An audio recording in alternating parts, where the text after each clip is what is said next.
আজকে আমাদের আলোচ্য বিষয় হালাল ও হারাম উপার্জন সম্পর্কে। একটা কথা আমাদের সর্বপ্রথম মনে রাখতে হবে, আল্লাহ যা হারাম করেছেন তা হারাম, আর যা হালাল করেছেন তা হারাম। যা হালাল করেছেন তা হালাল, আর যা হারাম করেছেন তা হারাম। ঠিক তেমনিভাবে নবী যা হারাম করেছেন তাও হারাম, নবী যা হালাল করেছেন তাও হালাল। কারণ নবী এমন কিছু বলতেন না, ইন হুয়া ইল্লা ওয়াহয়ুন ইউহা, যেটাই বলতেন আল্লাহর পক্ষ থেকে ওহী প্রাপ্ত হয়ে তারপরেই বলতেন। এজন্য নবী যা হালাল করেছেন তাও হালাল, আল্লাহ যা হালাল করেছেন তাও হালাল, নবী যা হারাম করেছেন তাও হারাম, আল্লাহ যা হারাম করেছেন তাও হারাম। আল্লাহ রাব্বুল আলামিন কোরআনে কারীমে বলেন, ইয়া আইয়ুহান নাসু কুলু মিম্মা ফিল আরদি হালালান তাইয়্যিবা ওয়া লা তাত্তাবিউ খুতুওয়াতিশ শাইতান। সূরা বাকারায় আল্লাহ রাব্বুল আলামিন 2 নম্বর পারার 4 নম্বর পৃষ্ঠায় বলেন, ইয়া আইয়ুহান নাস, হে মানুষ সকল, কুলু মিম্মা ফিল আরদি, জমিনের মধ্যে যা কিছু দেওয়া হয়েছে তোমাদের জন্য হালাল, পবিত্র, হালালান তাইয়্যিবা, এই খাবার তোমরা ভক্ষণ করো। তা আল্লাহ কোরআনে কথা বলছেন। আস-সিলসিলাতুস সহিহা এই কিতাবের 2256 নম্বর বর্ণনা, রাসূল করিম সাল্লাল্লাহু আলাইহি সাল্লাম বলেন, মা আহাল্লাল্লাহু ফি কিতাবিহি ফাহুয়া হালালুন ওয়া মা হাররামা ফিহি ফাহুয়া হারাম।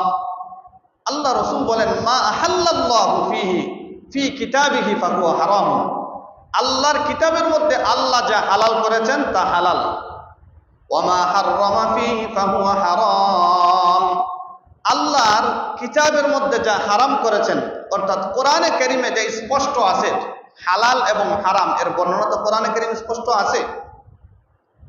এজন্য হালাল এবং হারামকে অস্বীকার করার, কোনো মানুষ যদি অস্বীকার করে যে না এটা আল্লাহ কোরআনে হালাল বলছেন এটা হারাম, তাহলে এই মানুষের ঈমান থাকবে না, ঈমান চলে যাবে। যেটা হারাম এটা যদি সে বলে হালাল, তাহলে এই মানুষের ঈমানের পরিচয় যে আছে এটা তার ঈমানের পরিচয় বহন করবে না, অটোমেটিক তার ঈমান চলে যাবে। এজন্য আল্লাহ যে হালাল করেছেন তা হালাল মেনে নেওয়া, বিশ্বাস করা, আল্লাহ যে হারাম করেছেন তা হারাম মেনে নেওয়া, বিশ্বাস করা, আর এভাবেই আমল করা। বুখারী শরীফের 5266 নম্বর হাদিস, অনেক লম্বা হাদিস। আল্লাহর হালালকে হারাম করার অধিকার কারো নাই। নবীজি সাল্লাল্লাহু আলাইহি সাল্লাতু ওয়াসাল্লামের স্ত্রী আম্মা জান আয়েশা রাদিয়াল্লাহু তাআলা আনহা থেকে হাদিসটা বর্ণিত। তিনি বলেন, আন্নান নবী সাল্লাল্লাহু আলাইহি ওয়াসাল্লাম কানা ইয়ামকুসু ইনদা যায়নাবা, যায়নাব বিনতে জাহাশ রাদিয়াল্লাহু তাআলা আনহার ঘরে রাসূল করিম সাল্লাল্লাহু আলাইহি সাল্লাতু ওয়াসাল্লাম অবস্থান করছিলেন। ওয়ায়াশরাবু ইনদাহা আসালান, আর সেখানে উনি মধু পান করলেন রাসূল করিম সাল্লাল্লাহু আলাইহি সাল্লাতু ওয়াসাল্লাম।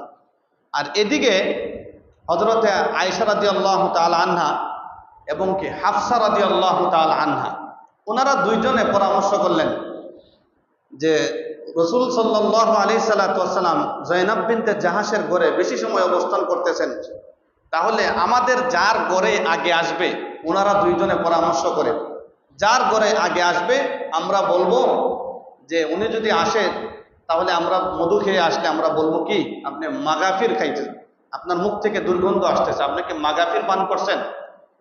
ঘটনা তাই হলো। রাসূল করিম সাল্লাল্লাহু আলাইহি সাল্লাতু ওয়াসাল্লাম যায়নাব বিনতে জাহাশের ঘর থেকে যখন বের হয়ে আসলেন, তাদের দুজনের যে কোনো একজনের ঘরে গেলেন। যাওয়ার পরে আল্লাহ রাসূল সাল্লাল্লাহু আলাইহি সাল্লাতু ওয়াসাল্লামকে জিজ্ঞাসা করলেন, আপনার মুখ থেকে দুর্গন্ধ আসতেছে, আপনি কি পান করছেন? দুর্গন্ধ জাতীয় কোনো জিনিস মাগাফির খাইছেন কিনা? মাগাফির এটা এমন একটা জিনিস যেটা থেকে দুর্গন্ধ আসে। আর নবী করিম সাল্লাল্লাহু আলাইহি সাল্লাতু ওয়াসাল্লামের জন্য কখনোই উচিত ছিল না উনি দুর্গন্ধ জাতীয় কোনো জিনিস এটা খাবেন। তিরমিজি শরীফের 2য় খণ্ডে একটা হাদিস আছে। এই হাদিসের মধ্যে রাসূল করিম সাল্লাল্লাহু আলাইহি সাল্লাতু ওয়াসাল্লাম কিছু সাহাবায়ে কেরামকে নিয়ে একটা দাওয়াতে গেলেন। দাওয়াতে যাওয়ার পরে সালাদ যেগুলো আছে এগুলো দেওয়া হয়েছে। সালাদ দেওয়ার পরে এটার মধ্যে কাঁচা পেঁয়াজ, কাঁচা রসুন, এই সালাদ রাসূল করিম সাল্লাল্লাহু আলাইহি সাল্লাতু ওয়াসাল্লাম না পেশ করা হলে আল্লাহ রসুল বলেন সাহাবায়ে কেরামদেরকে, সাহাবায়ে কেরাম বলেন ইয়া রাসূলুল্লাহ সালাদ তোমরা খাও। আল্লাহ রসুল খেলেন না। আল্লাহ রসুল খাইলেন না কেন? যে আমার কাছে জিবরাইল আলাইহিস সালাতু ওয়াস সালাম ওহী নিয়ে আসবেন, কখন আসবেন, কোন সময় আসবেন এটা তো আমার জানা নাই। এটা খাওয়া হারাম তা বলছি না, কাঁচা পেঁয়াজ খাওয়া হারাম না, কাঁচা রসুন খাওয়া হারাম না, এটার মুখে দুর্গন্ধ নিয়ে নামাজ পড়া, কোরআন তিলাওয়াত করা না, এটা করা যাবে না, এটা নিষেধ। কাঁচা পেঁয়াজ আপনার প্রয়োজন পড়ছে, আপনি খাইছেন, মুখ পরিষ্কার করে নেন। কাঁচা রসুন আপনি খাইছেন, মুখ পরিষ্কার করে নেন। কিন্তু এই অবস্থায় মুখে দুর্গন্ধ থাকবে, আপনি আল্লাহর সামনে দাঁড়াবেন, এটা তো হয় না। আর আপনি কোরআনে কারীম তিলাওয়াত করবেন, আল্লাহর সাথে কথা বলবেন, এটা তো হয় না।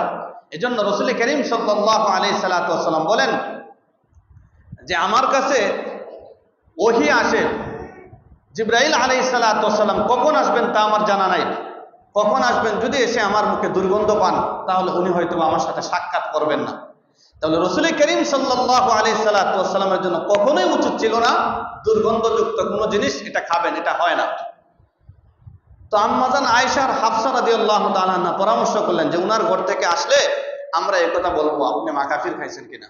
আল্লাহ রাসূল বললেন, না আমি তো মাগাফির খাই নাই, আমি তো মধু খাইছি। এরপরে রাসূল করিম সাল্লাল্লাহু আলাইহি সাল্লাতু ওয়াস সাল্লাম বলে, জানা এটা আমি আর পুনরায় করবো না, আর কোনোদিন মধু খাবো না।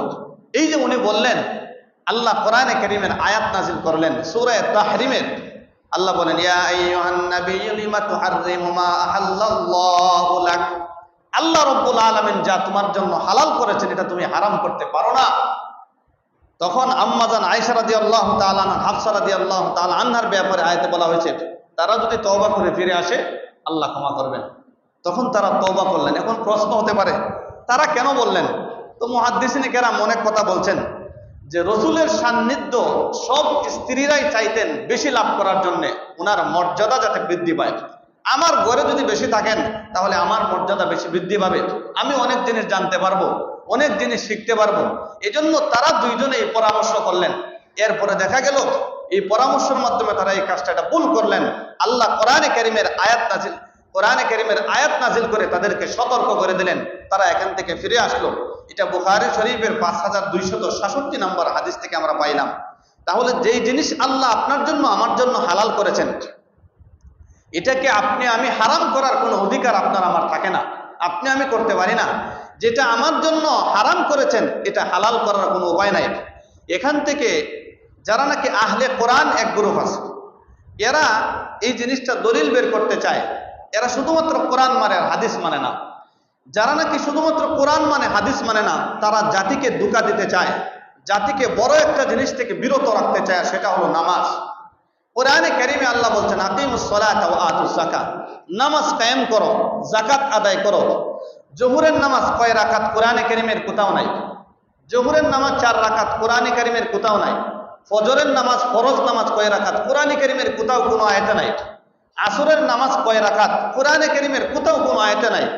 এশারের নামাজ কয় রাকাত কোরআনে কারীমের কোথাও কোনো আয়াতের মধ্যে নাই। আহলে কোরআন যারা আছে তারা এই জিনিসটাতে ধোঁকা দিতে চায়।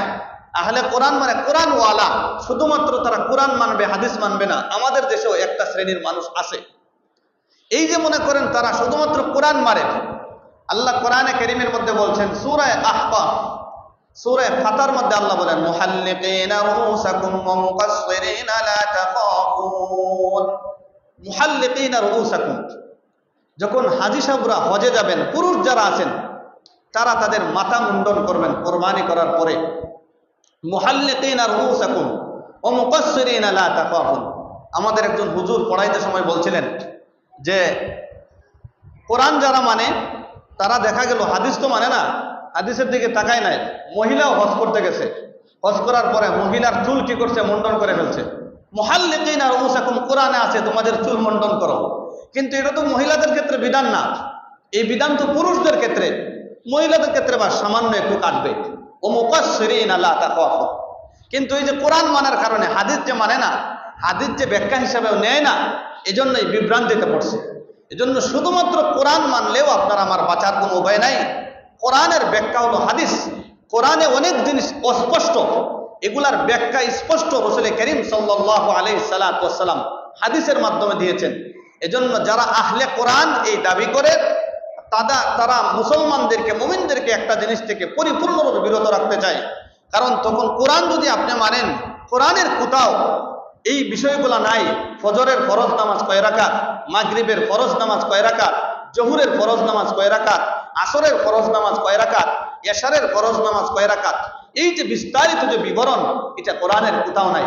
এজন্য প্রিয় ভাইয়েরা, কোরআনও মানতে হবে, হাদিসও আপনাকে মানতে হবে। কোরআনের ব্যাখ্যা হলো হাদিস। যেই জিনিস আপনি আমি অনেক সময় কোরআন শরীফ থেকে, আলিম যারা আছে, অনেক আলেম মুহাদ্দিস তারাও অনেক কিছু বুঝে না, বুঝে আসে না। এটার জন্য কোরআন বুঝতে হলে তাফসীর ব্যাখ্যার প্রয়োজন হয়। এজন্য কোরআনের অনেক আয়াতের ব্যাখ্যা আল্লাহ রাসূল সাল্লাল্লাহু আলাইহি সাল্লাম হাদিসের মাধ্যমে করেছেন। এজন্য আল্লাহ হারাম করলে যেমন হারাম হয়, নবীজি হারাম করলেও ঠিক তেমনই হারাম হয়। কেন? নবী এমন কিছু বলেন না নিজের পক্ষ থেকে। নবী যাই বলেন, আল্লাহ সূরা নাজমের মধ্যে বলেন, ইন হুয়া ইল্লা ওয়াহয়ু ইউহা, যাই বলেন আল্লাহর পক্ষ থেকে ওহী প্রাপ্ত হয়ে তারপরে বলেন। সূরা আরাফ 157 নম্বর আয়াত, আল্লাহ বলেন, ইয়ামুরুহুম বিল মা'রুফি ওয়া ইয়ানহাহুম আনিল মুনকার ওয়া ইউহিল্লু লাহুমুত তাইয়্যিবাত ওয়া ইউহাররিমু আলাইহিমুল খাবাইস। রাসূল করিম সাল্লাল্লাহু আলাইহি সাল্লাম ইয়ামুরুহুম বিল মা'রুফ, মানুষদেরকে সৎ কাজের আদেশ করেন, ওয়া ইয়ানহাহুম আনিল মুনকার, অসৎ কাজ থেকে নিষেধ করেন, ওয়া ইউহিল্লু লাহুমুত তাইয়্যিবাত, এবং কি যেগুলা হালাল আছে, পবিত্র আছে, এগুলা বর্ণনা করে দেন, ওয়া ইউহাররিমু আলাইহিমুল খাবাইস, যেগুলা আপনার জন্য আমার জন্য হারাম এবং কি এগুলা ভালো না, এগুলা রাসূল করিম সাল্লাল্লাহু আলাইহি সাল্লাম বলে দেন।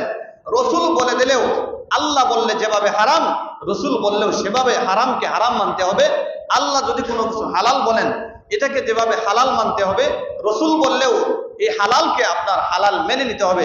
এজন্য প্রিয় ভাইয়েরা, রাসূলের হালাল করা আল্লাহর হালালের মতো, রাসূলের হারাম কোনো জিনিস সাব্যস্ত করা আল্লাহর হারামে সাব্যস্তর মতো।